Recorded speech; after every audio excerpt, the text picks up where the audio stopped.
नमस्कार, मैं डॉक्टर निधि अग्रवाल राजकीय होम्योपैथिक चिकित्सालय दारुल शफा लखनऊ में वरिष्ठ होम्योपैथिक चिकित्सा अधिकारी के पद पर तैनात हूँ। सबसे पहले मैं माननीय मुख्यमंत्री जी का, माननीय आयुष मंत्री जी का, प्रमुख सचिव सर, विशेष सचिव सर और निदेशक महोदय का धन्यवाद देना चाहूँगी कि उन्होंने मुझे आयुष संवाद मंच पर आपके समक्ष आने का मौका दिया। मैं गर्भावस्था में खान पान कैसा होना चाहिए और किन किन होम्योपैथिक औषधियों का उपयोग करके लाभ उठाया जा सकता है, इसके बारे में बताना चाहूँगी। प्रेगनेंसी यानी गर्भावस्था के समय महिलाओं को सेहत के प्रति सतर्क होने की आवश्यकता होती है, क्योंकि गर्भस्थ शिशु की सेहत माँ की सेहत पर ही निर्भर करती है। इसलिए गर्भावस्था के दौरान अपनी सेहत का बेहतर ख्याल रखना और स्वास्थ्यवर्धक चीज़ों को अपनी डाइट में शामिल करना बेहद ज़रूरी है। गर्भवती होने पर विशेष रूप से प्रोटीन युक्त चीज़ों को अपनी डाइट में शामिल करें। इनमें दाल, अंकुरित अनाज, दूध और दूध से बने पदार्थ, अंडा, मीट आदि को अपनी रोज़ की डाइट में शामिल करें। इससे शरीर में प्रोटीन की आपूर्ति होती रहेगी। स्वस्थ प्रेगनेंसी के लिए आयरन को भोजन में शामिल करना बेहद ज़रूरी है। इसलिए हरी पत्तेदार सब्जियां, अनार, फलियां, लीची, किशमिश, अंजीर जैसी चीज़ों का प्रतिदिन सेवन करना चाहिए, ताकि शरीर को, इसके अलावा विटामिन सी का भी प्रयोग करें ताकि शरीर को आयरन सोखने में मदद मिले। शरीर में आवश्यक ऊर्जा और फाइबर्स की आपूर्ति के लिए कार्बोहाइड्रेट युक्त भोजन को प्राथमिकता दें। साबुत अनाज, फल, सलाद जैसी चीज़ों को अपने भोजन में शामिल करें। भोजन में चिकनाई की आवश्यक मात्रा ज़रूर लें, इसका अत्यधिक प्रयोग भी ना करें। होने वाले शिशु की हड्डियों और दांतों के विकास के लिए कैल्शियम की अधिक मात्रा लें। ये आपको पीठ और कमर के दर्द से निजात पहुंचाएगा और ब्रेस्ट फीडिंग के लिए भी तैयार करेगा। दिन भर में करीब 6 से 8 गिलास पानी ज़रूर पिएं। ये शरीर में नमी बनाए रखने के लिए बहुत ज़रूरी है, साथ ही तापमान को भी नियंत्रित करेगा। इस समय शरीर को स्वस्थ रखने के लिए पैदल चलना, योगा, अन्य हल्का फुल्का व्यायाम ज़रूर करना चाहिए। मन को शांत और एकाग्र रखने के लिए आप मेडिटेशन भी कर सकती हैं। नमक अधिक मात्रा में नहीं लेना चाहिए। नशीले पदार्थों से भी दूरी बनाकर रखनी चाहिए।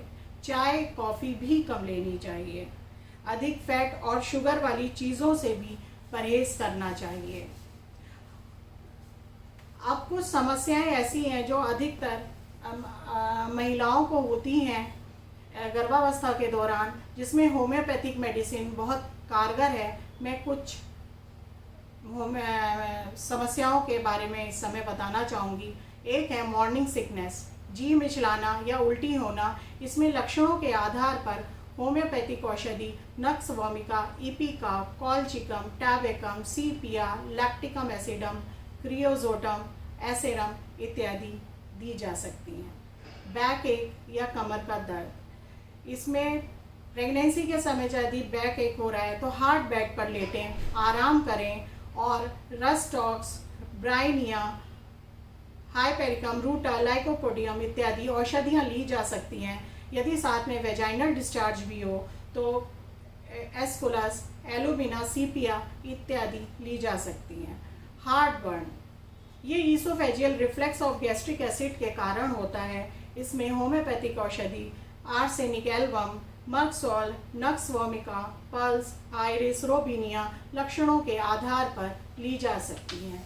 आप कार्पल टनल सिंड्रोम, इसमें दर्द और सुन्नपन एक या दोनों हाथों में हो जाता है। इसमें thumb, 4 finger, middle finger, ring finger में मीडियन नर्व के कंप्रेस होने के कारण दर्द और सुन्नपन होता है। इसमें लक्षणों के आधार पर कॉस्टिकम, हाइपेरिकम, बेलिस, रूटा, अर्निका आदि औषधियाँ ली जा सकती हैं। ईडिमा ऑफ फीट, इसमें कई लक्षण, ये कई कारणों से होता है। यदि हाइपरटेंशन से हो तो ग्लोनाइन, नेट्राम्योर, लिलियमटिक, राउल्फिया सर्पेंटाइना, क्रेटेगस इत्यादि मेडिसिन ली जा सकती हैं। हेडेक, सर का दर्द, इसमें बेलाडोना, ब्राइनिया, नेट्राम्योर, सेंगुनेरिया, आयरिस इत्यादि औषधियाँ लक्षणों के आधार पर ली जा सकती हैं।